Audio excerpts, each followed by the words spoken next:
Sagutan natin tong problems. Given the graph of f of x, evaluate the following.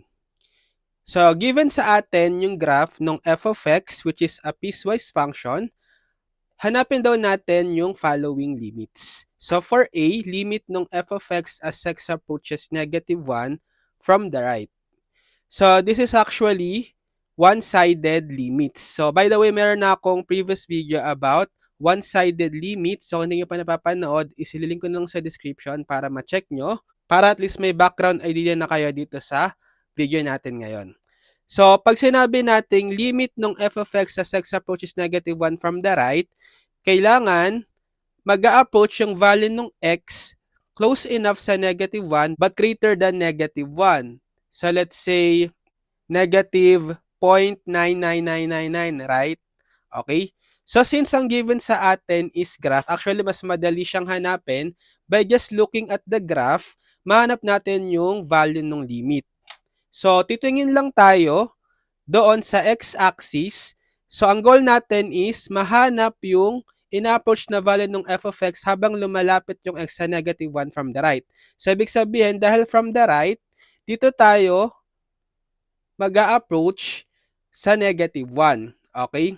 From the right ng -1. So, ang portion ng graph ng f of x is obviously this line, right? So, habang lumalapit tayo sa -1 from the right, check nyo lang kung ano yung y-coordinate nung graph natin, which is this line. Obviously, at x is -1, ina-approach nga yung value ng y at 0, right? So, therefore, ang limit nito will be equal to 0. Okay? For part B, limit ng f of x as x approaches 0 from the right din. So, ibig sabihin, kung titingin tayo sa graph, ito yung 0 natin, yung origin. Dahil from the right, mag-a-approach tayo ng value ng x na close enough sa 0 pero greater than 0. So, pag ganito. Okay? So, ibig sabihin, ang portion ng f of x na titignan natin is itong line na to. Okay? So, habang lumalapit si x sa 0, saang y-coordinate or y-value nag-a-approach yung line natin? Obviously, sa 0 rin, right? So, kaya, yung limit natin dito for part B is 0. For part C, limit ng f of x as x approaches 0 from the left. So, sa 0 pa rin, pero this time from the left. So, values nung x na close enough sa 0, pero less than 0 or from the left to 0. So, ibig sabihin, dito naman tayo mag-a-approach. Okay? Sa kaliwa nung 0. Pag ganito, yung direction ng arrow, papalapit sa 0. So, ang portion ng f of x na titignan natin this time, ang sakop niya is itong line na to. Right? So, habang lumalapit sa 0, itong x natin from the left, ano yung y-coordinate na ina-approach dito sa portion ng graph? Diba at y is equal to 3? So, therefore, yan yung value ng limit for part C, 3. Now, for letter D, limit ng f of x as x approaches 0. So, two-sided limit na siya. Wala ka ng plus or minus. So, para malaman natin yung two-sided limit ng f of x as x is 0, apply natin yung concept na ang limit ng f of x as x approaches a from the right, if it's equal to limit ng f of x as x approaches a from the left, let's say pareho silang L, then yung two-sided limit ng f of x as x approaches a, yung wala ng sign sa taas ng a plus or minus, therefore magiging equal din sa L. So in case na limit ng f of x as x approaches a from the right is not equal sa limit ng f of x as x approaches a from the left, therefore, yung two-sided limit ng f of x as x approaches a will be does not exist or DNE na lang. Okay? So, para malaman yung limit ng f of x as x approaches 0, alamin natin yung right hand tsaka left hand limit. Okay? So, di ba yung right hand limit natin, 0, yung left hand limit natin is 3. So, magkaiba.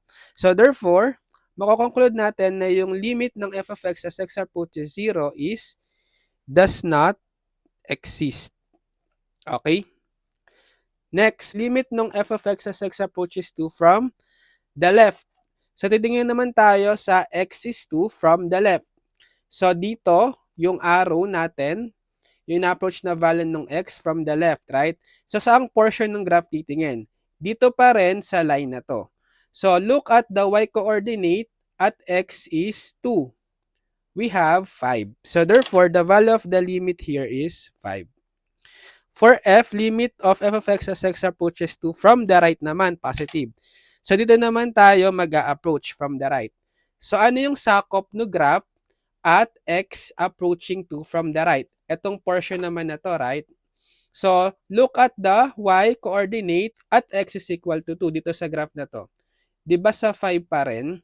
So, therefore, ang value ng limit for f is also 5. Ngayon, paghahanapin yung limit of f of x as x approaches 2. So, two-sided limits na siya. So, check pa rin natin yung right hand tsaka left hand limit. Equal ba? Yes, equal. So, therefore, by this property, therefore, yung two-sided limit of f of x as x approaches 2 will be 5 then. Next, for h, limit of f of x as x approaches 3 from the left. So, titingin naman tayo at x is 3. So, dahil from the left, pag ganito yung arrow, papunta sa 3 from the left. So, ano yung portion ng f of x na kukuhain natin? Ito, right? Ito pa rin. So, habang lumalapit si x sa 3, check nyo yung y-coordinate ng graph. Diba 2? So, therefore, ang value nito will be 2. Okay? For I, limit ng f of x as x approaches 3 from the right naman. So, tingin kayo dito sa x at approaching 3 from the right. So, ito naman yung arrow natin, right? So, anong portion ng graph tayo titingin? Dito naman, ito yung sakop niyang graph, right? So, tingin sa y-coordinate at x is 3 dito sa graph na to. Diba 2 rin? Okay. So, therefore, limit of f of x as x approaches 3 from the right is 2. Ngayon, for j, limit ng f of x as x approaches 3, yung wala ka ng plus and minus sa taas ng 3, two-sided na siya. Check nyo uli yung right hand tsaka left hand limit. Since pareho silang 2, therefore, yung limit na rin ng f of x as x approaches 3 will be 2. Okay?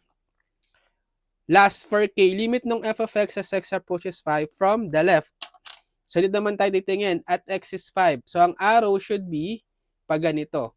Approaching 5 from the left. So, saang portion ng graph tayo titingin? Dito pa rin, right? Ito yung sakop ng graph at x approaching 5 from the left. So, ano ina-approach nung f of x? Yung line na to, habang lumalapit si x to 5 from the left, look at the y-coordinate sa 0, right? So, therefore, ang limit nito will be 0.